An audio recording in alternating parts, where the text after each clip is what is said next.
ప్రశాంతంగా ఏదైనా సినిమా చూడాలి అనుకుంటే మలయాళం సినిమాలు బెస్ట్ ఆప్షన్. వాటిలో ఇప్పుడు మనం చెప్పుకోబోయే మూవీ కూడా ఒకటి. ఒక చిన్న పాయింట్ని తీసుకుని అద్భుతంగా తెరకెక్కించాడు దర్శకుడు. బావి దగ్గర ఉండే ఒక పంప్ సెట్ మోటార్ను దొంగలించడంతో స్టోరీ మొదలవుతుంది.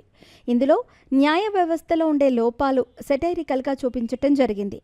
ఈ మలయాళం సినిమా ఓటీటీలో మంచి టాక్తో దూసుకుపోతోంది. సీనియర్ నటి ఊర్వశి ప్రధాన పాత్రలో నటించారు.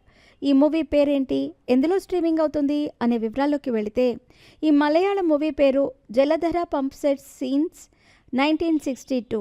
2023లో విడుదలైన ఈ సినిమాకు ఆశిష్ చిన్నప్ప దర్శకత్వం వహించారు. ఇందులో ఇంద్రన్, సనూష, సాగర్ రాజన్, జానీ యాంటోనీ, టీజీ రవి, విజయ్ రాఘవన్, నిషా సారంగ్, జయన్ చేర్తల కీలక పాత్రలు పోషించారు. సినిమాలో పంప్ సెట్ దొంగతనం కేసు సంవత్సరాల పాటు కోర్టులో సాగటం చుట్టూ ఈ మూవీ స్టోరీ ఉంటుంది. జియో హాట్స్టార్ ఓటీటీలో ఈ మూవీ స్ట్రీమింగ్ అవుతుంది. ఈ మూవీని సెటైరికల్ కామెడీ డ్రామాగా తెరకెక్కించారు మేకర్స్. ఈ మూవీ మృణాలిని అనే రిటైర్డ్ టీచర్ చుట్టూ తిరుగుతుంది. ఆమె ఇంటి సమీపంలోని బావి నుండి ఒక పంప్ సెట్ మోటార్ దొంగతనం అవుతుంది. దాన్ని మణి అనే దొంగ చోరీ చేస్తాడు. ఈ చిన్ని ఘటన ఒక పెద్ద కేసుగా మారి సంవత్సరాల తరబడి కోర్టులో సాగుతుంది.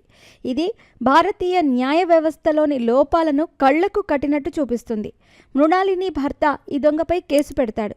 అయితే అతను కొంతకాలానికి చనిపోతాడు. అయినా ఈ కేసు ఇంకా సాగుతూనే ఉంటుంది. ఈ కేసును నడిపించడానికి మృణాలిని స్వచ్ఛంద రిటైర్మెంట్ కూడా తీసుకుంటుంది.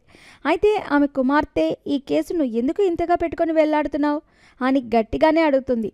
ఆమె తల్లి అతిగా ఈ కేసును చూస్తోందని భావిస్తుంది.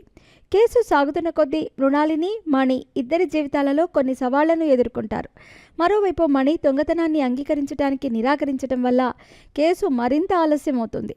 కోర్టు కూడా వాయిదాల మీద వాయిదాలు వేసుకుంటూ పోతుంది. చివరికి ఈ కేసు ఓ కొలిక్కి వస్తుందా? దొంగ నేరం ఒప్పుకుంటాడా? కోర్టు ఎటువంటి తీర్పిస్తుంది? అసలు దొంగతనం చేసిందెవరు? ఈ ప్రశ్నలకు సమాధానం తెలియాలంటే ఈ మలయాళ సినిమాను చూసి తెలుసుకోవాల్సిందే.